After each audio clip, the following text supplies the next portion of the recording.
Hello everyone, स्वागत है आपका अभी क्लासेस में। और एनसीईआरटी वीडियो सीरीज के अगले वीडियो में आपका स्वागत है। और आज मैं आपको पढ़ाने वाला हूँ क्लास 6 का चैप्टर 4 हिस्ट्री का, और इसका नाम है आरंभिक नगर। और इस आरंभिक नगर में मुख्य रूप से हम लोग पढ़ते हैं हड़प्पा सभ्यता के बारे में। और हड़प्पा सभ्यता से जुड़े हुए अलग अलग प्रकार से शुरुआत है ये। और अगर क्लास 6 के हिस्ट्री का ये चैप्टर अगर आप पढ़ते हैं तो 12th का जो हड़प्पा सभ्यता है वो आपको बेहतर समझ में आ जाएगा। विभिन्न तरह के मैप का सहारा लेंगे इस पूरे चैप्टर को समझने के लिए। तो आइए चैप्टर में जाते हैं और उस पूरे चैप्टर को बेहतर तरीके से देखते हैं। तो ये है आरंभिक नगर, जिसे हम लोग शुरुआती शहर भी कह सकते हैं। तो आज से पहले इतिहास में भी कुछ शहर बसे होंगे, उस शहर की क्या खासियत थी और आज के शहर की क्या खासियत है, इन सभी चीज़ों की तुलना करते हुए हम लोग देखेंगे कि जो पहले आरंभिक नगर हुआ करते थे वह किस प्रकार से हुआ करते थे। इन सभी चीज़ों को समझने के लिए मैप का सहारा भी लिया जाएगा। तो आइए समझते हैं, वीडियो में आगे बढ़ते हैं। सबसे पहले पलामू का सैर करते हैं। पलामू जो है झारखंड का ही एक जिला है। शोएब जो है पलामू भ्रमण को लेकर काफ़ी उत्साहित था। वह परिवार के साथ बेतला नेशनल पार्क से 5 किलोमीटर की दूर एक स्थित है, और इस जगह का नाम है औरंगा नदी के तट पर अवस्थित पलामू किला, ये किला घूमने पहुंचा। वहां उसने पुराने और नए किले को देखा। उसके बाद उसके मन में कई तरह के प्रश्न जो है वो कौंध रहे थे। प्रश्न कौंधने का मतलब उसके मन में तरह तरह के सवाल उठ रहे थे। इस पुराने खंडहर को क्यों संरक्षित किया जा रहा है? इतना पुराना किला है, उसको तोड़ के नया इमारत वहां बनाया जा सकता है, लेकिन इतने पुराने खंडहर को हम क्यों बचा के रख रहे हैं? उसकी जगह कोई नई इमारत क्यों नहीं खड़ी कर दी गई है? इन खंडहरों के प्रति लोगों का आकर्षण और अपनापन क्यों है? लोग यहाँ पर क्यों आ रहे घूमने के लिए? इतना आकर्षण क्यों है और लोग इसे अपना क्यों समझते हैं? इसके पीछे अपनापन का क्या कारण है? तो ढेरों सवाल है जो इस चैप्टर से उठेंगे। तो आपके मन में भी ऐसे ऐसे ढेरों सवाल आते होंगे कि जो पुरानी चीज़ें हैं हम उसको क्यों बचा के रख रहे हैं, पुरानी चीज़ों को संरक्षण देने का क्या कारण है। तो इन्हीं सभी सवालों का जवाब देने के लिए ये चैप्टर आपके लिए है। सबसे पहले ये समझिए कि प्राचीन सभ्यताओं यानी कि आज से पहले जो पुरानी सभ्यताएं थे, सभ्यता का मतलब क्या होता है? आप ऐसा कल्पना कीजिए, आपके दादा के दादा के दादा के जो आपके सबसे पहले जो पीढ़ी होगा वो किस प्रकार से रहते होंगे, उनका जीवन किस प्रकार से होगा, उनका रहन सहन, पहनावा ओढ़ावा, भोजन। क्या आप भी वही भोजन, वही पहनावा ओढ़ावा, उसी तरह के नियम कानून को फॉलो कर रहे हैं जिस प्रकार से शादी विवाह, रीति रिवाज, पूजा पाठ वो करते थे? क्या आप भी वही फॉलो कर रहे हैं, उसी को मान रहे हैं? तो आप अपनी सभ्यताओं का पालन कर रहे हैं। और अगर आप उसमें बदलाव कर रहे हैं तो आप अपनी सभ्यताओं को भुला रहे हैं। तो इसे ही हम क्या कहते हैं? सभ्यता कहते हैं। यानी कि जो पहले से ही नियम कानून या जो पहले होता था और वो आज भी अगर हो रहा है तो वो हमारे लिए क्या एक तरह का सभ्यता है। तो इन सभ्यताओं के अवशेषों के खंडहर भी होते हैं। हालांकि खंडहर का मतलब उनके द्वारा बनाए गए घर या उनके द्वारा बनाए गए स्मारक में जो भी चीज़ें आता, चाहे वो मंदिर हो या कोई भी वास्तुकला हो, ये अतीत की कहानी को बताते हैं। यानी अतीत में कैसे घर हुआ करता था, लोग कैसे रहा करते थे, ये सभी बताते हैं। और इन्हीं के जरिए, इन्हीं खंडहरों के जरिए हम ये पता करते हैं कि लोग उस समय कैसे रहते होंगे। और इसीलिए ये आज हमारी क्या है? धरोहर है, और इसीलिए हम इसे बचा करके रख रहे हैं। आज से हजारों वर्ष पूर्व हमारी सभ्यताओं के अवशेष हड़प्पा एवं मोहनजोदड़ो इत्यादि स्थलों पर खुदाई से खंडहरों के रूप में ही प्राप्त हुए हैं। तो दो स्थान यहाँ पर आ रहा है। पहला जो स्थान है वो हड़प्पा है, और दूसरा जो जगह है वो कौन है? मोहनजोदड़ो है। तो इन दोनों स्थानों से हमारी सभ्यताओं के विषय में बहुत जानकारी मिलती है, और हमें ये पता चलता है कि लोग किस प्रकार से उस समय रहा करते थे। तो आइए इन्हीं के विषय में जानकारी करते हैं। तो सबसे पहले शुरुआत करते हैं हड़प्पा सभ्यता से। तो अगर हड़प्पा सभ्यता के विषय में बात किया जाए तो हड़प्पा सभ्यता प्राचीन सभ्यताओं में से एक था। यानी कि उस समय जितनी भी सभ्यताएं दुनिया में चल रही थी उसमें से भी एक सभ्यता कौन थी? हड़प्पा सभ्यता थी। हड़प्पा की खोज जो है प्रसिद्ध पुरातत्ववेता का मतलब होता है जो इतिहास को खोजते हैं, उसे हम पुरातत्ववेता कहते हैं। और इनका नाम है दयाराम साहनी। तो दयाराम साहनी, और दूसरा ये तो हम बोल दिए हड़प्पा की खोज। हड़प्पा एक स्थान है, इसका खोज किसने किया है? दयाराम साहनी ने। और एक और स्थान है वह है मोहनजोदड़ो। तो मोहनजोदड़ो का खोज किसने किया है? रखालदास बनर्जी जी ने किया था। अब ये दोनों ही स्थान मैप में देखने से हमें और बेहतर चीज़ें समझ में आएगा। तो सबसे पहले ये देखिए, ये अपने प्यारे भारत और यहाँ पर देख सकते हैं पाकिस्तान का मैप है। तो ये जो इलाका है ये पाकिस्तान है। ओके, मैं थोड़ा कलर चेंज कर देता हूँ ताकि आपको दिखाई दे। तो ये जो इलाका है ये पाकिस्तान है और इधर अपना प्यारा भारत है। और यहाँ पर एक नदी बहती है और इस नदी का नाम है सिंधु नदी। तो आप देख सकते हैं यहाँ से ये सिंधु नदी क्या कह रही है, बह रही है। तो सिंधु नदी के किनारे ही ये सारी सभ्यताएं बसी हुई थी, इसलिए हम इसे कभी कभी सिंधु घाटी सभ्यता भी कहते हैं। ठीक है, इसका दो नाम है। और मैं आपको हड़प्पा दिखा देता हूँ। देख सकते हैं यहाँ पर ये जो स्थान है ये हड़प्पा है। और दूसरा जो मोहनजोदाड़ो आप देख सकते हैं यहाँ पर है मोहनजोदाड़ो। यह दोनों ही क्षेत्र जो है वो हड़प्पा के ही आसपास, माफ कीजिए, सिंधु नदी के किनारे के आसपास ही मौजूद है। हालांकि दोनों ही क्षेत्र, चाहे वो हड़प्पा हो या मोहनजोदड़ो हो, ये दोनों ही वर्तमान पाकिस्तान में मौजूद है। तो दोनों आपको दिखा दिए। इसके अलावा भी यहाँ पर बहुत सारे ऐसे क्षेत्र हैं, जैसे कि यहाँ पर आप देख सकते हैं गुजरात में है धोलावीरा, फिर यहाँ पर देख सकते हैं राखी गढ़ी है। तो ऐसे बहुत सारे क्षेत्र हैं जो हड़प्पा सभ्यता से ही संबंधित संबंध रखते हैं। मैप में तो मैंने आपको दिखा दिया दोनों ही स्थल वर्तमान पाकिस्तान में है, लेकिन कहाँ पर है ये जानना बहुत ज़्यादा जरूरी है। यहाँ पर भी लिखा हुआ है कि दोनों जो स्थान है, दोनों स्थल चाहे वो हड़प्पा हो या मोहनजोदड़ो, दोनों ही वर्तमान पाकिस्तान में मौजूद है। अगर हम हड़प्पा की बात करें तो हड़प्पा जो है वो पंजाब के मोंटीगोमरी जिले, यहाँ पर जो पंजाब आया ना ये पाकिस्तान वाला पंजाब है। तो अगर हम पंजाब की बात करें तो जब भारत का विभाजन हो रहा था, भारत और पाकिस्तान, तो उसमें पंजाब का भी दो बंटवारा किया गया था। एक आधा पंजाब जो पाकिस्तान में है और एक पंजाब अपने पास है वर्तमान भारत में। तो इस प्रकार से पंजाब के मोंटीगोमरी जिले में अवस्थित है कौन, हड़प्पा, वो भी पाकिस्तान में है। और अगर हम मोहनजोदाड़ो की बात करें तो ये सिंध क्षेत्र है, कहाँ पर, पाकिस्तान में। और वहाँ पर एक जिला है जिसका नाम है लरकाना जिले। तो इस जिले में ये अवस्थित है और दोनों कहाँ पर है, वर्तमान पाकिस्तान में। दोनों जो नगर है, दोनों नगर अगर बात करें, नगर का मतलब आप समझिए एक तरह का शहर का तरह का वहाँ पर रहन सहन होगा, इसीलिए यहाँ पर नगर शब्द का प्रयोग किया गया। बहुत ही विस्तृत क्षेत्र में फैला हुआ था, बहुत बड़े क्षेत्र में फैले हुए थे। और कहा जाता है कि हड़प्पा एक ऐसा खंडहर है जहाँ की ईंटों से आज भी नए घर एवं नालियों का निर्माण किया जा सकता है।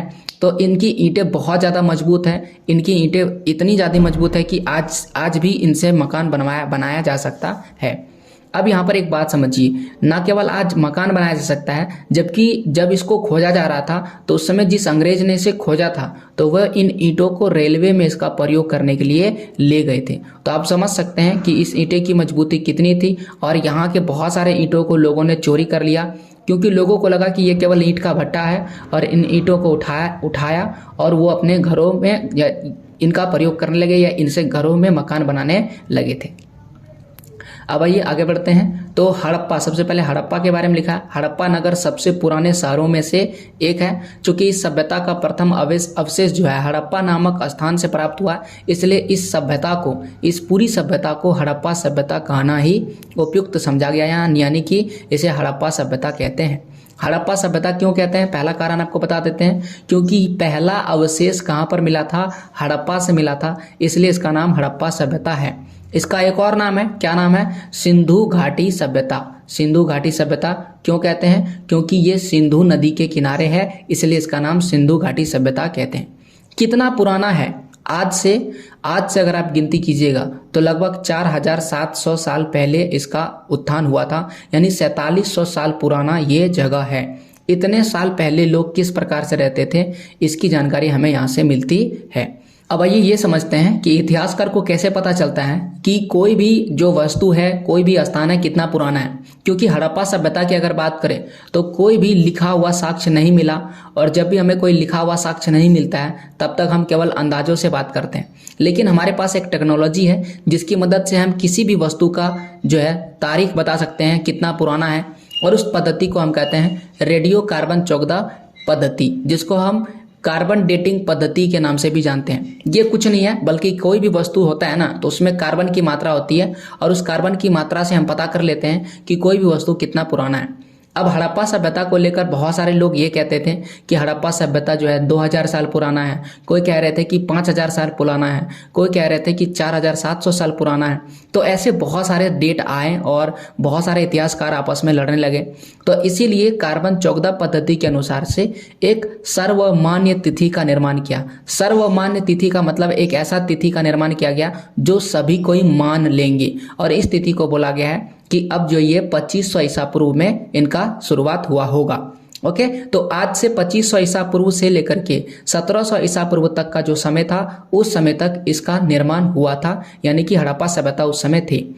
अब यहाँ पर एक चीज समझिए, अगर आपको ईसा पूर्व और ईसवी सन में जरा सा भी दिक्कत होता है तो मेरे चैनल पर पहले से ही ईसा पूर्व और ईसवी सन से रिलेटेड एक वीडियो है, आप उसे जरूर देखिएगा। हालांकि मैं यहाँ पर थोड़ा सा आपके लिए टाइमलाइन बना देता हूँ ताकि आपको थोड़ा समझने में ईजी हो।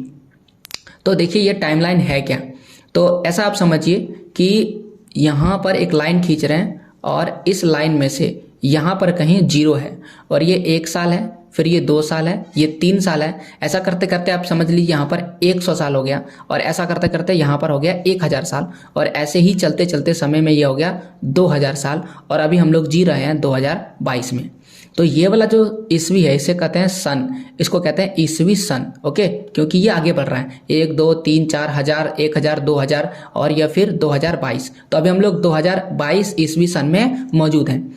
अब 0 का जो पहले है यहाँ पर माना जाता है कि यहाँ से गिनती शुरू करेंगे, और यहाँ पर क्या हुआ, यहाँ पर जन्म होता है ईसा मसीह का, ईसा मसीह का। तो जब ईसा मसीह का जन्म होता है वहाँ से ही हम लोग क्या करते हैं, गिनती की शुरुआत करते हैं। तो ईसा मसीह के जन्म से पहले का समय 1 2 3, चाहे वो 1000 हो या फिर 2000 हो या फिर हम 2500 हो, ये सभी किस में आएंगे, ईसा पूर्व में आएंगे, क्योंकि ये ईसा मसीह के जन्म के पहले का समय है, इसीलिए हम इसे ईसा पूर्व कहते हैं। ओके, तो यहाँ पर देखते हैं 2500 ईसा पूर्व में क्या हुआ है, हड़प्पा सभ्यता का विकास हुआ था। और 2500 से कितना तक, 1700 तक। तो आपको पता चल गया उल्टा गिनती क्यों चल रहा है, क्योंकि 2500 के आगे जाएंगे तो फिर 2400 होगा, फिर 2000 होगा, और ऐसे करते करते 1800, फिर आगे चलेंगे तो फिर होगा 1700। तो इस प्रकार से 2500 से लेकर के 1700 तक का जो समय है, 1700 ईसा पूर्व तक का जो समय है, वो किसकी सर्वमान्य तिथि है, हड़प्पा सभ्यता की सर्वमान्य तिथि मानी जाती है।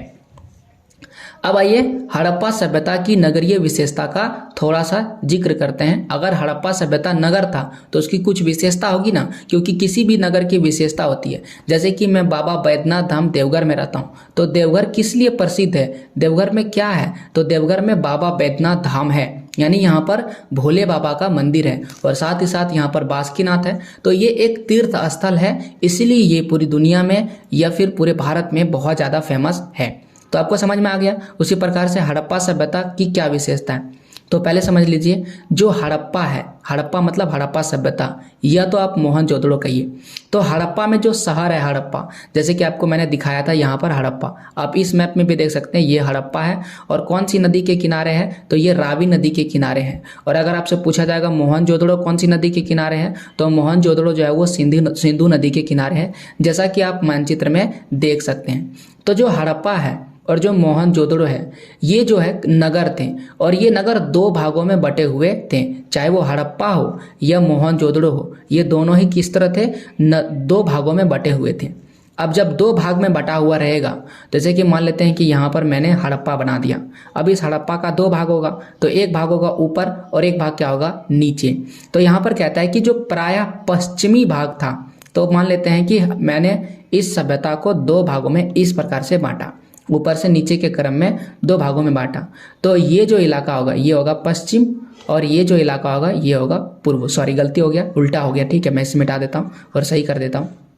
इधर वाला पूर्व होगा। ओके, तो ये वाला इलाका जो है ये पूर्व होगा, और इधर वाला इलाका जो होगा वो क्या होगा, पश्चिम होगा।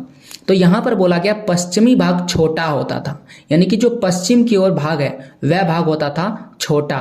तो अगर पश्चिम वाला भाग छोटा हो रहा है तो पूर्व वाला भाग ऑटोमेटिक क्या होगा, ये बड़ा होगा। और साथ ये तो छोटा होता था, साथ ही साथ ये ऊंचाई पर बना होता था। तो पश्चिमी वाला भाग छोटा तो है, लेकिन ये कहाँ पर है, ऊंचाई पर बसा हुआ है, यानी कि ये हाइट पर बसा है। जो पूर्वी हिस्सा है वो पूर्वी हिस्सा थोड़ा बड़ा है, और ये निचले इलाके में बसा हुआ है। तो पूर्वी इलाका किस में बसा हुआ है, निचले इलाके में बसा है। अब ऐसा क्यों होता होगा? तो कहा जाता है कि संभावना ये है कि जो पश्चिम वाला भाग है, चूंकि ये पश्चिम वाला भाग किस में ऊंचाई पर बना हुआ है, तो ऊंचाई वाला पर कौन रहता होगा? राजा वगैरह रहता होगा। अपनी सुरक्षा के लिए वो ऊंचे स्थान पर रहते होंगे, तो राजा को शासक वर्ग कहा गया। तो ऐसा संभावना है कि जो ऊंचाई वाला स्थान है, जो छोटा क्षेत्र है, जो पश्चिम भाग में है, वहां पर शासक वर्ग रहा करते होंगे। अब जहां पर शासक वर्ग रहता है उसे हम लोग दुर्ग कहते हैं। तो जो शासक वर्ग वाला क्षेत्र था उसे दुर्ग कहा गया। अब आइए पूर्वी भाग में आते हैं, जो नीचे मौजूद है और जो थोड़ा बड़ा क्षेत्र है। चूंकि बड़ा क्षेत्र है तो राजा की संख्या कम होती है, लेकिन प्रजा की संख्या क्या होती है? ज्यादा होती है। तो जो प्रजा है उसे सामान्य लोग कहा गया। प्रजा को क्या कहा गया? सामान्य लोग। तो जो निचला इलाका है, ठीक है, सॉरी, जो निचला इलाका है, जो नीचे है, जो पूरब में अवस्थित है, वो हिस्से में बड़ा है, तो इसमें सामान्य लोग रहते होंगे। और जो सामान्य लोग रहते थे इसलिए इसको कहा गया निचला नगर। तो ऊपरी नगर को क्या कहा गया था? दुर्ग कहा गया था। और जहां पर सामान्य लोग रहते थे उसे निचला नगर कहा गया था। दोनों भागों के 4 दीवारी पक्की ईंटों से बनाई जाती थी।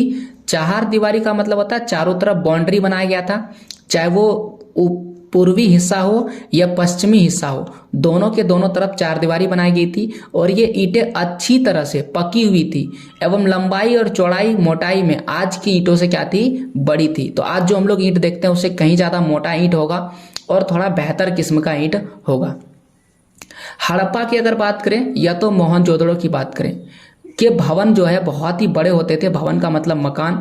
तो अगर आपको हम मैप में दिखाएं, जैसे कि यहाँ आप देख सकते हैं, कुछ इस प्रकार से वो मकान का निर्माण किया करते थे। और कुछ बड़े बड़े मकान होते थे, बिल्कुल छोटे छोटे नहीं। आप देख सकते हैं यहाँ पर कुछ इस प्रकार से मकान होते होंगे। ये उस समय का फोटो नहीं है, केवल ये काल्पनिक आधार पर बनाया गया इमेज है। तो आप देख सकते हैं कुछ बड़े बड़े होते थे।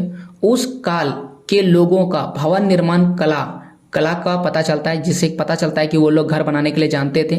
अब यहाँ पर एक इंपॉर्टेंट बात समझिएगा, वृहत स्नानागार। ये जो वृहत स्नानागार है, वृहत का मतलब होता है बहुत बड़ा और स्नानागार का मतलब होता है नहाने के लिए जगह।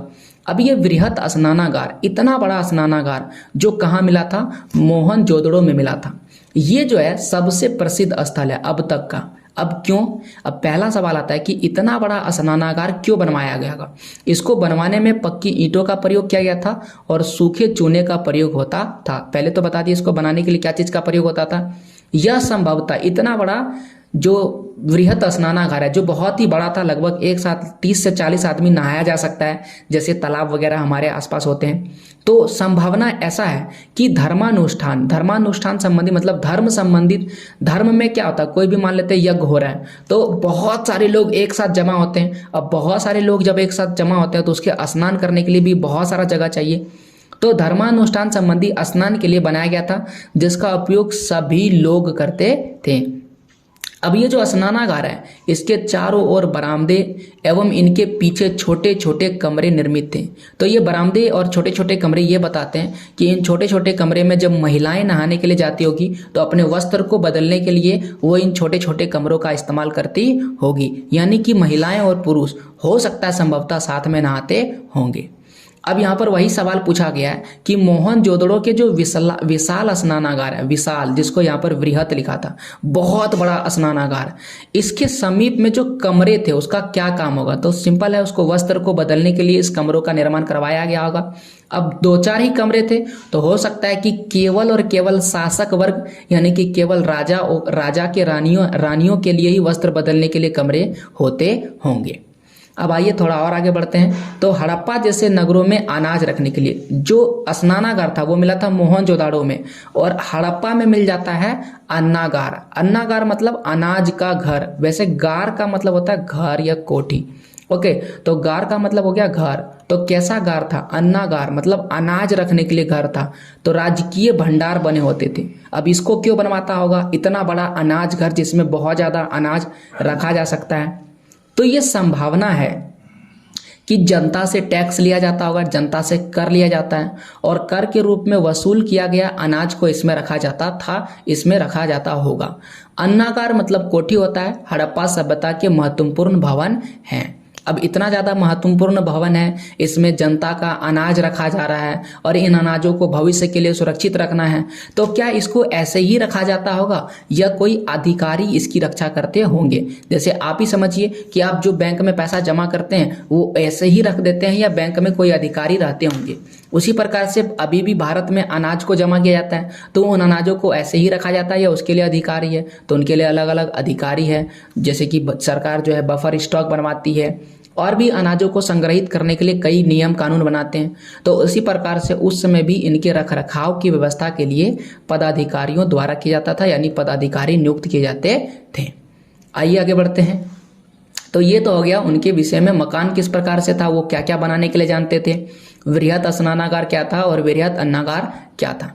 अब जरा आगे बढ़ते हैं और एक और चीज मिल जाता है। जैसे ही वहां पर एक जगह है जिसका नाम है कालीबंगा, और ये कालीबंगा कहाँ पर है? राजस्थान में है। तो आपको मैप में एक बार कालीबंगा दिखा देते हैं जो राजस्थान में मौजूद है।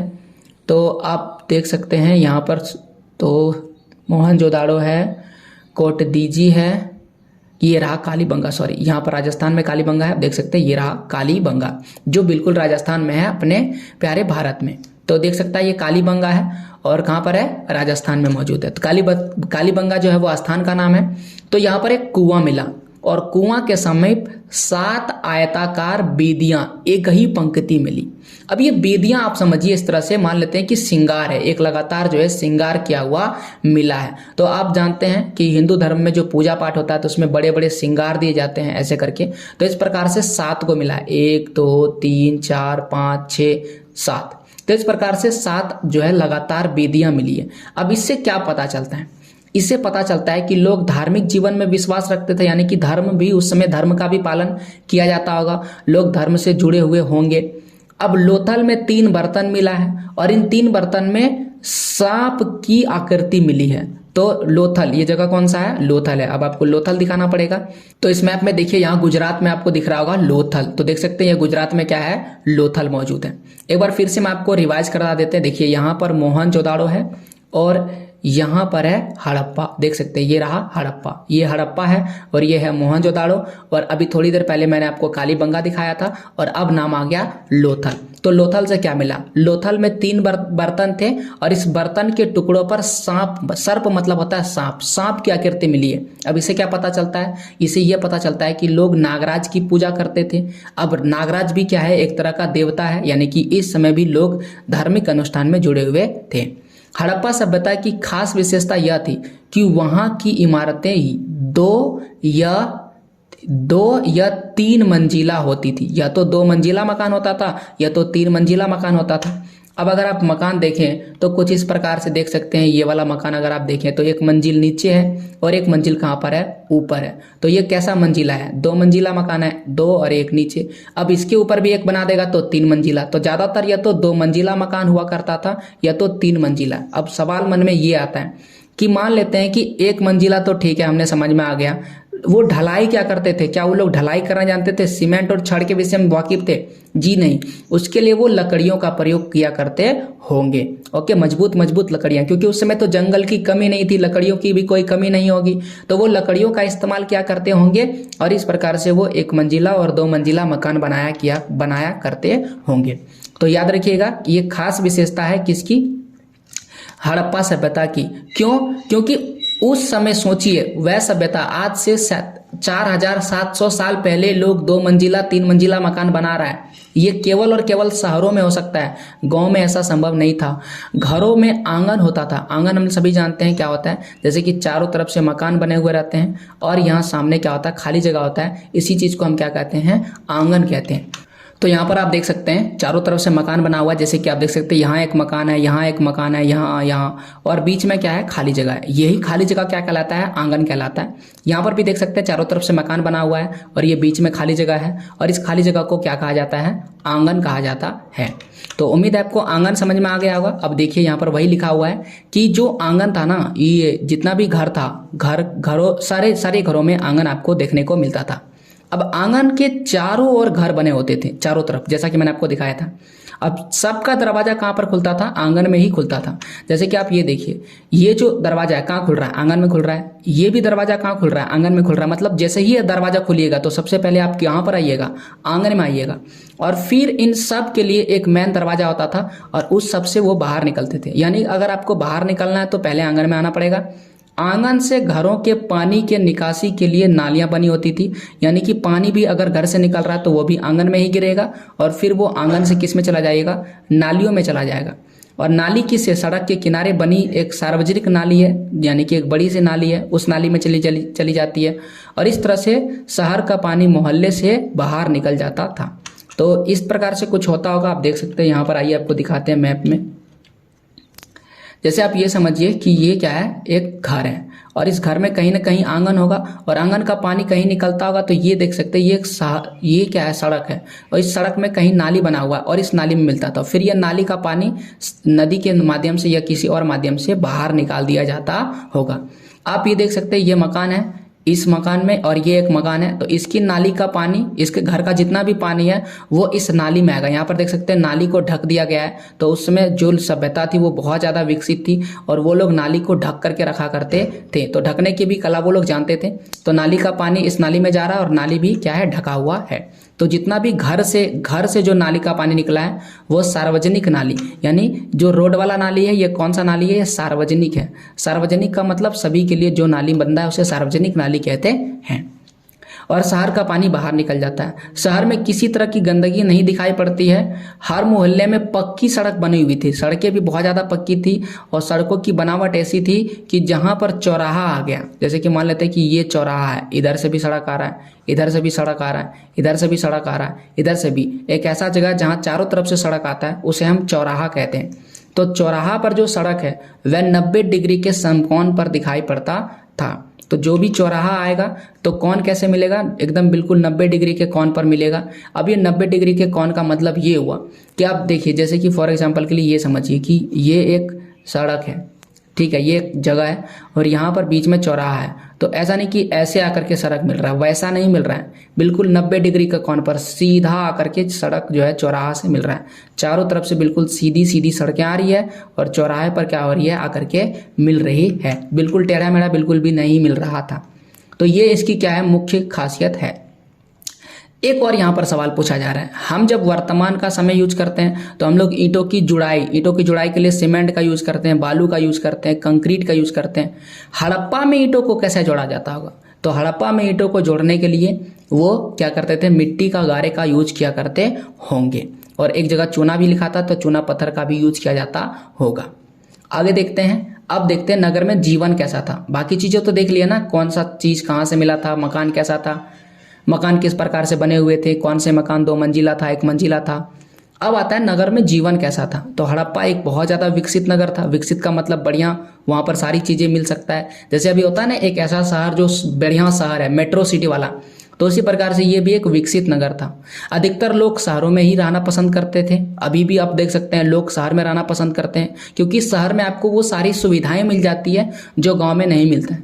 हालांकि आप ये मत समझिए कि शहर में सारी सुविधाएं मिल जाती है, शहर में भी ज़्यादा तकलीफें हैं। जैसे कि शहर में आपको गर्मियों का सामना करना पड़ता है अधिक, बरसात में भी आपको नालियाँ जो है सही तरीके से नहीं बना हुआ रहता है तो नालियों का जो गंदगी है वो रोड पे आ जाता है, तरह तरह की बीमारियाँ फैलती है और कोई भी बीमारी फैलता है तो सबसे ज़्यादा शहर प्रभावित होता है।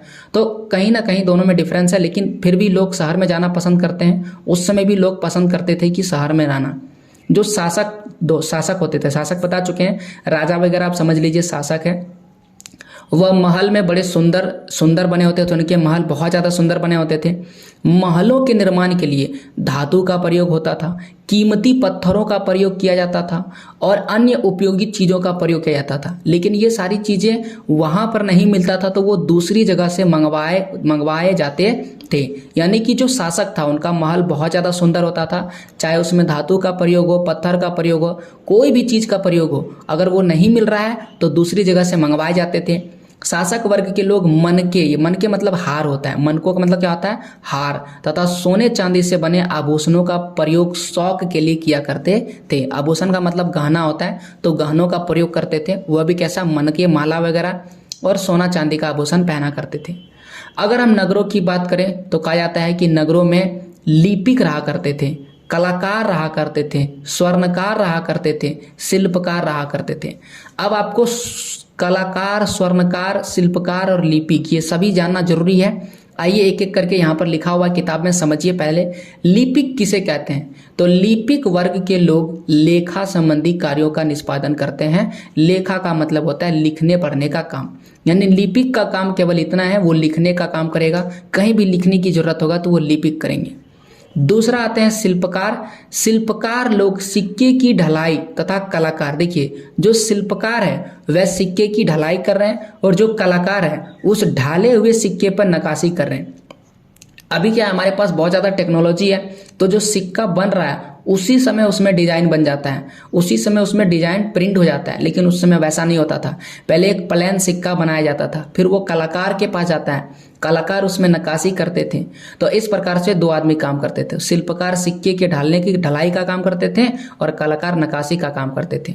और जो व्यापारी वर्ग हुआ करते थे, व्यापारी वर्ग लोग नगरों के अलावा दूर दूर तक व्यापार किया करते थे। और स्वर्णकार क्या करते थे? सोने का आभूषण बनाया करते थे। तो आपको सब पता चल गया, शिल्पकार कौन है, लिपिक कौन है, कलाकार कौन है और स्वर्णकार कौन है। और व्यापारी क्या, न केवल अपने क्षेत्र में बल्कि दूर दूर तक व्यापार क्या करते थे, चाहे वो कितनों भी दूर जाना पड़े। इस क्रम में दूसरी जगह से वस्तुओं का आदान प्रदान भी होता था, मतलब हमारी वस्तुएं वहां जाती थी और उसकी वस्तुएं हमारे पास आती थी, तो वस्तुओं का आदान प्रदान होता रहता था। जो शासक वर्ग था वह अपने क्षेत्र में विशेष सिक्के पर विभिन्न प्रकार की आकृतियों का खुदवाई करते थे। तो वे सिक्कों को किस प्रकार से बनवाते थे? अपने अनुसार, जो उनको मन होता था वो सिक्के क्या करते थे, वो बनवाते थे। अब यहाँ पर आता है कि क्या आपको पता है कि नगरों में रहने वाले लोगों को भोजन कहाँ से प्राप्त होता है? क्या सभी लोग नगर यानी शहर में रहते थे या कुछ लोग गांव में भी रहते थे? क्योंकि भोजन तो चाहिए ना। तो इसका जवाब है कि हाँ, जो हड़प्पा कालीन लोग थे, यानी कि जिस समय हड़प्पा सभ्यता चल रहा था उसमें कुछ लोग गांव में भी रहा करते थे।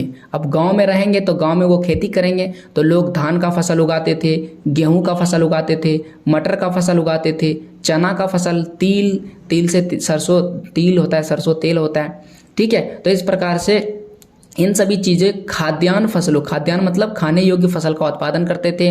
और जो इनके पास एक्स्ट्रा होता था शहर ले जा करके बेचते थे, जिससे शहर के लोग भी इनको खा लेते थे। अगर खेतों को जोतने के लिए बात किया जाए तो खेतों को जोतने के लिए हल और बैल का प्रयोग किया जाता था, हलों और बैलों का प्रयोग किया जाता था, क्योंकि ये बहुत ज़्यादा पुरानी और पारंपरिक तरीका है, हम सभी जानते हैं। अब अगर वो हल और बैल रख रहे हैं तो हल और बैल को चलाने के लिए वो बैल भी रखते होंगे, बैल को पालते होंगे। जी हाँ, वो बैल को पालते थे, मवेशियों को पालते थे, यानी मवेशियों को चराने के लिए वो बड़े बड़े चारागाह भी रखते थे।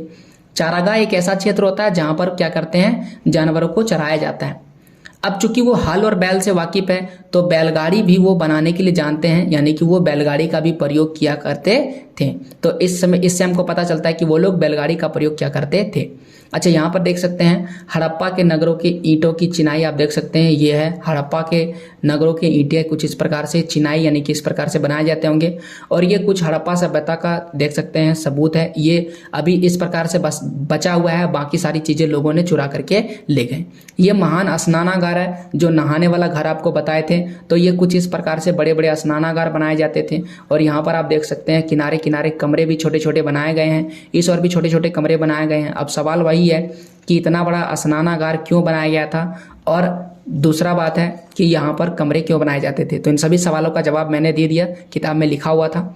अब आगे बढ़ते हैं, शिल्पकारी के विषय में समझते हैं। शिल्पकारी क्या होता है? देखिए, जो हड़प्पा संस्कृति की खुदाई से कई चीज़ें प्राप्त हुई, जैसे पत्थर के चीज़ प्राप्त हुए, शंखे, तांबे, कांसे, सोने और चांदी जैसे धातुओं से बनाई गई थी। तो बहुत सारे ऐसी चीज़ें थे इन वस्तुओं से बनाई गई। अब इन सभी चीज़ों को बनाने के लिए क्या कोई अकेला आदमी बना सकता है या कोई एक ऐसा अनजान आदमी बना सकता है क्या? नहीं, इसके लिए जो आदमी चाहिए उसको हम बोलते हैं विशेषज्ञ। विशेषज्ञ बनाते थे। तो अगर यहाँ पर बात करें तांबे और कांसे से औजार बनता था, अलग अलग वस्तुओं से क्या क्या बनता था देख सकते हैं। तो तांबे और कांसे का औजार बनाने के लिए, हथियार बनाने के लिए, गहने और बर्तन बनाने के लिए प्रयोग किए जाते होंगे। गहने और बर्तन के लिए सोने और चांदी का भी प्रयोग किया जाता था। इसके अलावा अन्य बहुमूल्य धातुएं जो महंगा होता है, जैसे सोना, चांदी, हीरा, प्लेटिनियम, ये सभी महंगे धातु है जिसे हम बहुमूल्य धातुएं कहते हैं, इनका भी प्रयोग किया जाता था। अब देखिए, जिस पर सुंदर नक्काशी भी किया जाता था, नक्काशी का मतलब डिजाइन भी बनाया जाता था, ऐसे नहीं कि प्लेन प्लेन बनाए जाते थे। और आज भी हम लोग देखते हैं कि जो बहुमूल्य धातुएं होते हैं जैसे सोना चांदी वगैरह, इनका क्या बनाया जाता है, आभूषण वगैरह बनाया जाता है। अब यहाँ पर देखते हैं मनके। मनके का मतलब हार बता चुके हैं। बांट, बांट का मतलब बटखरा होता है जिससे वजन मापते हैं। ओके, तो वजन मापने के लिए एक तरफ बटखरा चढ़ाते हैं तो उसी को बांट कहते हैं। और फलक को बड़े सुंदर ढंग से बनाया जाता था। यह कहा जाता है कि स्वर्णकार और कारीगर काफी पारंगत थे, बहुत ज्यादा पारंगत। पारंगत का मतलब बहुत ज्यादा तेज थे, तभी वो इसको बना पाते थे। अच्छा, यहाँ पर एक देख सकते हैं मोहनजोदड़ो की सड़क और उसमें बना नाला का चित्र बनाया गया। जैसा कि मैंने आपको फोटो में दिखाया कि वो सड़क बहुत ही अच्छी बनाते थे और साथ ही साथ जो नाला होता था ना, नाला उसको ढक करके रखते थे। यहाँ पर तो खोल दिया गया है नाला, लेकिन ये नाला पूरी तरह से ढका हुआ रहता था उस समय, जिस समय का ये कहानी है। तो नाला को ढक के रखने का कारण वही है कि बीमारियों से बचना और ताकि गंदगी ज़्यादा नहीं फैले। तो शिल्पकारी आप देख लिए किस प्रकार से लोग सुंदर सुंदर चीज़ें बनाते थे और अलग अलग वस्तुओं को, अलग अलग धातुओं का अलग अलग प्रयोग भी वो जानते थे। अगर हम बात करें ईंटों के, तो कहता है कि आग में पके मिट्टी के बर्तनों को टेराकोटा कहा जाता था। अच्छा, यहाँ पर मिट्टी के बर्तन के बारे में लिखा गया है। तो कुछ मिट्टी के बर्तन ऐसे थे जिन्हें आग में पकाया जाता था, तो आग में पका हुआ मिट्टी के बर्तन को टेराकोटा कहा जाता है। ये भी याद रखिएगा। टेराकोटा का मतलब हो गया मिट्टी जो है पके हुए बर्तन को कहेंगे। अब यहाँ पर कुछ फोटोज दिखाया गया, जैसे कि यहाँ पर चित्र क देखिए और फिर चित्र ख देखिए और ये चित्र ग देखिए। तो क को ध्यान से देखिए, यह हड़प्पा काल में प्रचलित बांट, बांट का मतलब बटखारा। जैसे मान लेते हैं ये 1 kg है और ये वाला कितना kg है, ये 2 kg है। इस तरह से इसका प्रयोग किया जाता होगा। इसे चाट पत्थरों से बनाया जाता था। तो बांट को किस पत्थर से बनाया जाता था, तो चाट पत्थर से बनाया जाता था। इसका उपयोग बहुमूल्य धातुओं को या अन्य वस्तुओं को तोलने के लिए किया जाता था। जैसा कि हम सभी जानते हैं, बांट का प्रयोग तोलने के लिए किया जाता था, या तो बहुमूल्य धातुओं को तोला जाता था या कोई भी वस्तु को तोला जाता था। अब आता है चित्र नंबर ख देखिए। तो पहले चित्र नंबर ख आपको दिखा देते हैं। तो ये आप देख सकते हैं, ये कोई हार टाइप का लग रहा है, यानी कि ये कोई हार है, यानी मनके होगा। तो यहाँ पर भी वही लिखा हुआ है कि ये मनके यानी हार का चित्र है। इसमें कई मनके, मनके मतलब कार्नेलिया, कार्नीलियन पत्थरों से बनाए गए थे, यानी बहुत सारे ऐसे माले हैं, हार जो हैं वो कार्नेलियन पत्थर से बनाए गए हैं। पत्थरों को काटा गया है, तराशा गया है, उसको मनके बनाए गए हैं। और माला बनाने के लिए मनकों के बीच में छेद भी किया जाता था। अब चित्र नंबर ग देखिए। चित्र नंबर ग में ये दिख रहा है, ठीक है। ये क्या है, आइए देखते हैं इसके बारे में क्या लिखा गया है। तो ये जो चित्र नंबर ग है, ये सुंदर फलक बनाए गए हैं जिसका उपयोग किसी चीज को काटने के लिए किया जाता था। तो फलक यहाँ पर समझ लीजिए चाकू वगैरह होगा कुछ, जिसको कोई भी वस्तु काटने के लिए प्रयोग किया जाता होगा, ठीक है। तो ये है सुंदर फलक। तो इस प्रकार से हमने देख लिया 3 चीजें और तीनों को समझ भी लिए। आगे कहता है कि मोहनजोदड़ो से बुने हुए सूती कपड़े का एक टुकड़ा भी मिला है। अब सूती कपड़ा का टुकड़ा मिला है तो इससे क्या सिद्ध होता है, इससे यह सिद्ध होता है कि लोग सूती कपड़े बनाने के लिए जान गए थे और सूती कपड़ा का वो प्रयोग भी जानते होंगे। इसके अलावा चांदी के बर्तन, तांबे के कुछ वस्तुएं सूती कपड़े के टुकड़े एवं धागे से चिपके हुए प्राप्त मिले। तो इससे ये पता चलता है, यहाँ 2 सबूत मिल गया। पहले तो सूती कपड़ा का टुकड़ा मिल गया और दूसरा जो बर्तन वगैरह था उसमें भी सूती के टुकड़े मिले, चिपके हुए मिले। तो आगे देखते हैं, प्राप्त हुए थे, कई अन्य स्थानों से भी प्राप्त हुए। कुछ वस्तुओं में सूती कपड़े की छाप देखने को मिलता है। तो सूती कपड़ा का छाप भी देखने को मिला। जैसे मान लेते हैं कहीं पर कपड़ा अगर सट जाता है तो वो कुछ इस प्रकार से छाप देखने को मिल जाता है। तो ये छाप भी देखने को मिला है। अतः कहा जा सकता है कि इस समय सूती वस्त्र एवं बुनाई उद्योग विकसित था। सूती वस्त्र के विषय हम लोग जानते होंगे और सूती वस्त्र को बुनाई करने भी जानते होंगे, तभी तो वो पहनते होंगे। और एक प्रमाण ये मिलता है कि वहाँ कताई के लिए तकलियों का प्रयोग किया जाता होगा। तकलियाँ क्या होता है, एक तरह से मशीन है जिससे क्या होता है, धागे को बुना जाता है। अच्छा, यहाँ पर लिखा है कि अध्याय 3 में आपने जिन गाँवों के बारे में पढ़ा है, क्या वहाँ भी धातु का प्रयोग होता था, क्या वो पत्थरों के बांट बनाते थे। तो अध्याय 3 में हमने गांव के बारे में पढ़ा था, पाषाण काल वाला। तो पाषाण काल वाले में उतना ज़्यादा धातु का प्रयोग बिल्कुल भी नहीं होता था, केवल पत्थरों का प्रयोग होता था। क्या वहाँ बांट बनाए जाते थे, बांट का मतलब होता है बटखरा, 1 kg 2 kg वाला। तो वो कुछ भी तोलने वोलने की जरूरत था नहीं, धरती पर जो है खाइए लूट लीजिए। तो उसमें बटखरे का, तराजू का कोई ज़रूरत बिल्कुल भी था नहीं, तो वहाँ पर उसका प्रयोग नहीं किया जाता होगा। अब आता है मुहर और दूसरा शब्द लिखा गया मुहरबंदी। ये दोनों क्या होता है आइए एक्सप्लेन करते हैं। तो एक स्थान से दूसरे स्थान पर भेजे जाने वाले सामान से भरे डब्बों या थैलों को चिन्हित करने के लिए मुहरों का प्रयोग किया जाता था या प्रयोग होता था। ठीक है, यानी कि मान लेते हैं कि कोई वस्तु एक स्थान से दूसरे स्थान पर जा रहा है, तो आज हम लोग क्या करते हैं उसमें स्लिप वगैरह लगा देते हैं, एड्रेस वगैरह मार देते हैं, लेकिन उस समय क्या करता था केवल मुहर का ठप्पा लगा दिया जाता था और थैलों को बंद करने के बाद उसके ऊपरी हिस्से में लगे गांठों पर मिट्टी का लेप लगाकर उसमें भी मुहर लगा दिया जाता था। तो ये एक बहुत ही सिंपल तरीका है। आज आप देखते हैं कि कोई भी वस्तु को पैक करने के लिए, सील पैक करने के लिए हम लोग क्या करते हैं उसमें सेलो टेप लगा देते हैं। और आज मोबाइल जब लीजिएगा तो लिखा हुआ रहता है if seal was broken don't accept the product. तो उसमें लिखा रहता है कि अगर आपका सील जो है वो टूटा हुआ रहेगा तो आप क्या कीजिएगा, एक्सेप्ट नहीं कीजिएगा प्रोडक्ट को। तो उसी प्रकार से उस समय भी ऐसा करने के लिए जो गांठ वगैरह होता है, जैसे मान ले रस्सी बांधे तो गांठ दिए, तो गांठ में मिट्टी का लेप लगाकर उसमें क्या कर दिए मुहर लगा दी।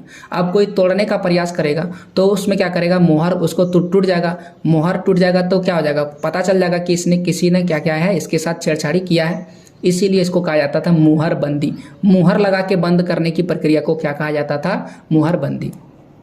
यहाँ पर वही लिखा है कि मुहर का छाप अगर नहीं टूटा है तो इससे पता चलता है कि सामान के साथ छेड़छाड़ नहीं हुआ है, और अगर मुहर टूट गया तो समझ लीजिए सामान के साथ बहुत ज़्यादा छेड़छाड़ हुआ है। तो ये आप देख सकते हैं ये लोथल का एक बंदरगाह है। बंदरगाह क्या होता है, जैसे कि मान लेते हैं कि प्लेन होता है ना, हवाई जहाज। हवाई जहाज रुकने के लिए क्या होता है, हवाई अड्डा। उसी तरह से जो पानी वाला जहाज होता है उसके रुकने के लिए जो जगह होता है उसको हम कहते हैं बंदरगाह। तो लोथल में बंदरगाह था, तो आपसे पूछा जाएगा कि बंदरगाह कहाँ पर था, तो लोथल में था। अब आगे बढ़ते हैं। उपयुक्त वस्तुओं का निर्माण, जो भी वस्तु अभी आपको बताएं, चाहे वो गहने हो, आभूषण हो, अभी थोड़ी देर पहले बताएं, बाट वगैरह, क ख ग चित्र आपको दिखाएं, ये सारे कुशल कारीगर या विशेषज्ञों को द्वारा भी किया जाता था। किसी खास चीज को बनाने के लिए खास प्रशिक्षण प्राप्ति व्यक्ति विशेषज्ञ कहलाता है। यानी मान लेते हैं कि कोई एक ऐसा व्यक्ति है जो बहुत ज़्यादा प्रशिक्षित है, बहुत ज़्यादा ज्ञानी है और किसी वस्तु को अच्छा से बना सकता है, तो उसे हम विशेषज्ञ कहते हैं। जैसे पत्थर को तराशना, पत्थर को चेक करना, मनके बनाना, चमकाना, या फिर मुहरों का निर्माण करना, या पच्चीकरी करना। पच्चीकरी क्या होता है, छोटा छोटा जो है टुकड़ा से कोई आकृति बना देना, तो उसको कहते हैं पच्चीकरी। छोटा छोटा टुकड़ा चिपका करके एक नया डिजाइन बना दिया जाता है, उसको पच्चीकरी कहते हैं। अब चित्र 4.5 में देखने से पता चलता है कि मूर्ति का चेहरा बड़े आकर्षक, ये वाला चित्र देखिए तो इसका आकर्षक ढंग से बनाया गया था, चेहरा को बहुत सुंदर ढंग से बनाया गया था। यहाँ तक कि उसकी दाढ़ी भी अच्छी तरह से दिखाया गया, आप देख सकते हैं फोटो में दाढ़ी वगैरह भी अच्छी तरह से बनाया गया। ऐसा काम कोई विशेषज्ञ मूर्तिकार ही कर सकता है। और ऐसा कौन था विशेषज्ञ, क्या केवल स्त्री और पुरुष दोनों थे? बोलेंगे हाँ, स्त्री और पुरुष दोनों थे, क्योंकि ऐसा कोई साक्ष्य नहीं मिलता है कि ऐसे ऐसे सुंदर मूर्तियां केवल पुरुष बनाते होंगे। ऐसा कोई भी साक्ष्य हमको नहीं मिलता है। तो हम लोग ये अंदाजा लगा लेते हैं कि ऐसे मूर्तियां स्त्री और पुरुष दोनों ही बनाते होंगे। तो उस समय कुछ विशेषज्ञ भी थे। इतना ज़्यादा बारीकी से डिजाइन करना, पत्थरों पर आप देख सकते हैं कितने सुंदर फूल बनाया गया है। अभी तो हमारे पास टेक्नोलॉजी है, अभी हम बना लेंगे। उस समय सोचिए केवल छेनी और हथौड़ी से तराश करके इतनी सुंदर सुंदर आकृतियां बनाना और डिटेल बनाना। हालांकि ये थोड़ा सा कह सकते हैं टूट फूट गया है, लेकिन अगर आप सोचिए कि ओरिजिनल में ये मूर्ति दिखता तो कैसा दिखता, अभी ही इतना सुंदर नजर आ रहा है। तो ये हो गया सिंधु घाटी सभ्यता के बारे में। अब हम लोग देखते हैं विश्व की बाकी सभ्यताओं के बारे में। देखिए, जब अपने देश में हड़प्पा सभ्यता चल रहा था तो उसी समय मेसोपोटामिया की सभ्यता चल रही थी, और इसको हम हड़प्पा के समकालीन कहते हैं। ये समकालीन क्या होता है, आप ये समझिए कि आपका जन्म 2000 में हुआ है, ओके, और आपके मौसा का एक बेटा है, उसका भी जन्म 2000 में हुआ है।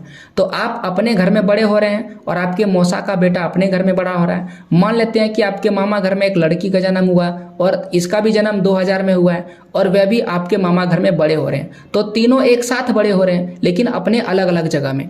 तो आप तीनों क्या है, एक दूसरे के समकालीन है। समझ में आ गया? उसी प्रकार से हड़प्पा सभ्यता यहाँ पर फल फूल रही थी और मेसोपोटामिया में फल फूल रही थी। तो ये दोनों एक दूसरे के क्या है, समकालीन है। जो मेसोपोटामिया की सभ्यता है, मेसोपोटामिया सभ्यता, ये दलजा, जिसको टिग्रिस कहते हैं, टिग्रिस, ओके, और फरात, इन दो नदियों के बीच में मौजूद है। अब ये दोनों नदियाँ कहाँ पर है, आइए आपको मैप में दिखा देते हैं ताकि आपको समझ में आ जाएगा। देखिए, यहाँ पर है सिंधु घाटी सभ्यता और यहाँ पर है मेसोपोटामिया की सभ्यता। और इसको जाने के लिए आप इस रास्ता का यूज कर सकते हैं। यहाँ पर ये सागर है और यहाँ पर ही अरब सागर है। आइए मैप में आपको दिखाते हैं, ये रहा, ठीक है, ये रहा मेसोपोटामिया की सभ्यता। और दो जो नदी का नाम बताए थे यहाँ पर, ये रहा टिग्रिस नदी और ये रहा फरात नदी, ठीक है। ये ऊपर वाला ये जो नदी है ये टिग्रिस नदी है और ये वाला कौन सी नदी है, फरात नदी है। और इन दोनों के बीच में जो क्षेत्र है उसे मेसोपोटामिया की सभ्यता कहते हैं। तो उम्मीद है आपको मेसोपोटामिया की सभ्यता समझ में आ गया होगा।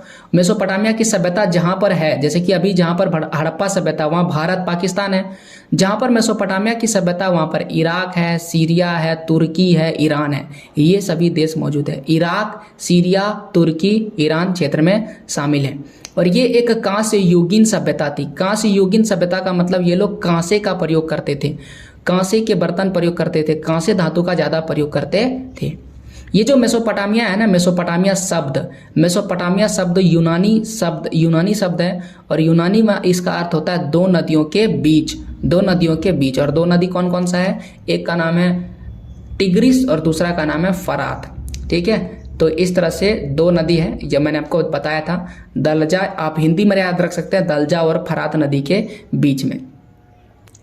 अब आता है सैंधव निवासी। सैंधव का मतलब होता है सिंधु के निवासी को सैंधव निवासियों कहेंगे। सैंधव निवासियों का विश्व के अन्य कई देशों के साथ व्यापारिक एवं सांस्कृतिक संबंध था, यानी कि ये एक दूसरे के साथ व्यापार करते थे।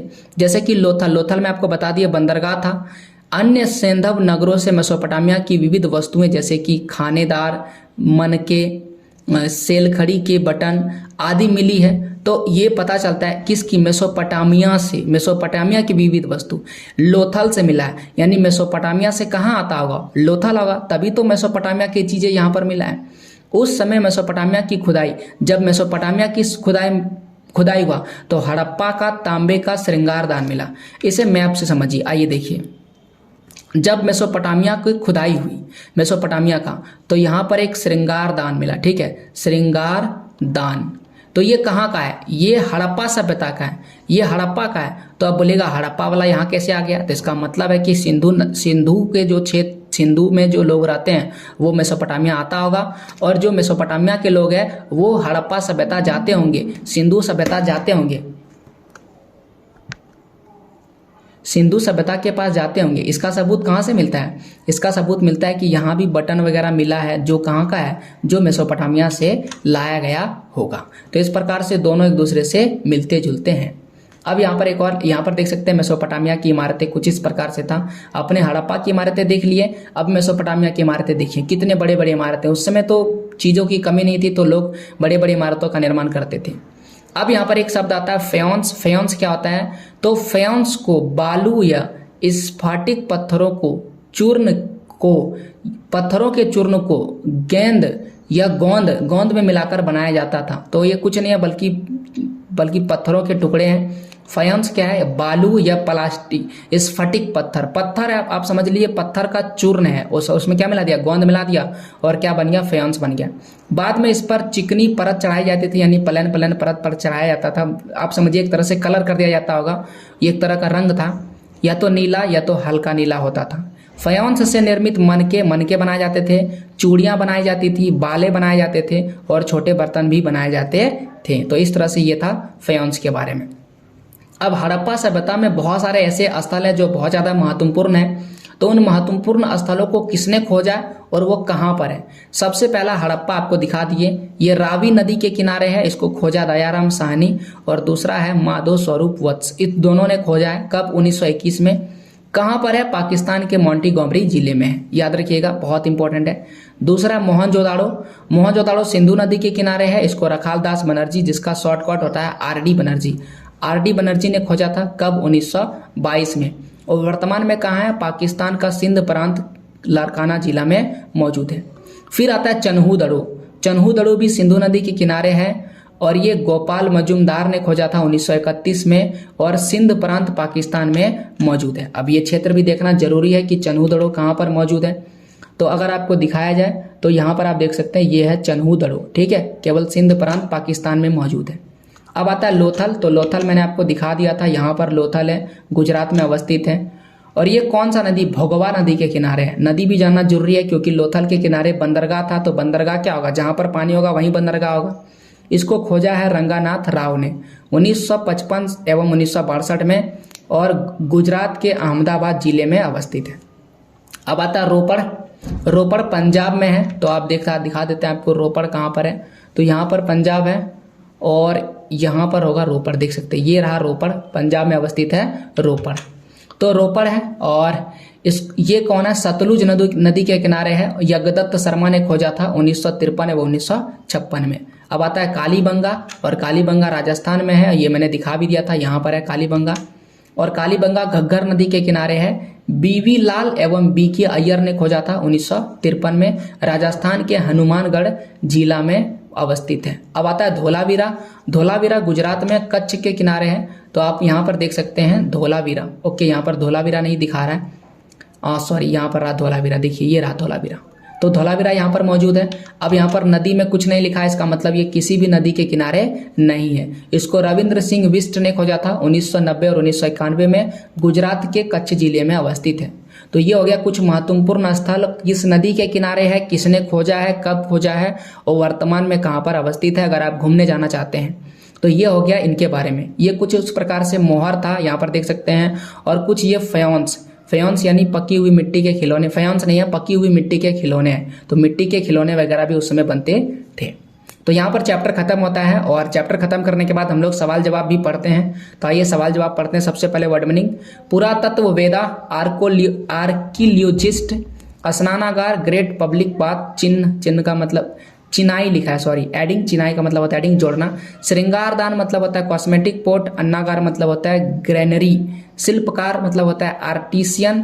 खाद्यान्न मतलब होता है फूड। और नगर दुर्ग का मतलब होता है सिटीडेल। ठीक है, सिटीडेल होगा, सिटाडेल। तो इस प्रकार से अब सवाल जवाब आता है। आइए सवाल जवाब पढ़ते हैं। हड़प्पा नगर डैश में अवस्थित है, पंजाब के मोंटीगोमरी जिले। हड़प्पा नगर की इमारतें डैश ईंटें से बनी है, पक्की ईंटों से बनी है। कालीबंगा राजस्थान राज्य में अवस्थित है। वृहद स्नानागार कहाँ पर है, वृहद स्नानागार मोहनजोदाड़ो में था, और वृहद अन्नागार हड़प्पा में था। दोनों आप याद रखिएगा। हड़प्पा काल में उपजाई जाने वाली फसलों का सूची बनाइए। कौन कौन सा फसल था, गेहूँ था, जौ था, तिल था, सरसों था, ये सारी चीज़ें था। हड़प्पा सभ्यता की नगरीय व्यवस्था कैसा था, तो नगरीय व्यवस्था बहुत अच्छा था। सड़कों को 90 डिग्री पर काटता था। मकान अच्छे थे, मकान 1 मंजिला या 2 मंजिला या तो 3 मंजिला होता था। अन्नागार निर्माण क्यों किया गया होगा, तो अन्नागार जो है वो टैक्स जो वसूल, जनता से कर जो वसूल किया जाता था उसे जमा करने के लिए अन्नागार का निर्माण किया गया होगा। मेसोपोटामिया में सिंधु सभ्यता की कौन सी चीजें प्राप्त हुई है, बस एक श्रृंगारदान प्राप्त हुआ है। खत्म हो गया क्या। अच्छा, कुछ और सवाल यहाँ पर लिखा है, ये सोचने वाला सवाल है। जैसे इसका सवाल आप अपने से भी सोच सकते हैं, जैसे हड़प्पा नगर के लोगों ने महान स्नानागार का निर्माण क्यों किया था, तो ये सवाल हो सकता है कि धार्मिक अनुष्ठान के लिए वो करवाए होंगे, क्योंकि उस समय बहुत सारे लोग एक साथ आए होंगे तो उनको नहाने के लिए व्यवस्था दिलाना, तो इसीलिए उन्होंने महान स्नानागार का निर्माण करवाया। हड़प्पा नगर में शिल्पकारी कला अनूठी थी, कैसे, तो उस समय बहुत सारे ऐसे वस्तुएं मिलती है जिसमें तरह तरह के डिजाइन किया गया है। यहाँ तक कि एक मूर्ति मिलता है, उसमें भी बहुत अच्छी तरह से कारीगरी किया गया है, और इन सब से पता चलता है कि वहाँ पर शिल्पकारी बहुत ज़्यादा अच्छी थी। खंडहरों का संरक्षण क्यों आवश्यक है, क्योंकि वो हमारी धरोहर है, उससे हमारी संस्कृति सभ्यता का पता चलता है, और अगर वो खत्म हो जाएंगे तो हम अपनी संस्कृति सभ्यता रीति रिवाज को पूरी तरह से भूल जाएंगे और कभी भी याद भी नहीं करेंगे। तो उन सब चीज़ को बचाने के लिए, हम अपनी सभ्यता संस्कृति को याद रखने के लिए हम अपने खंडहरों का संरक्षण करते हैं।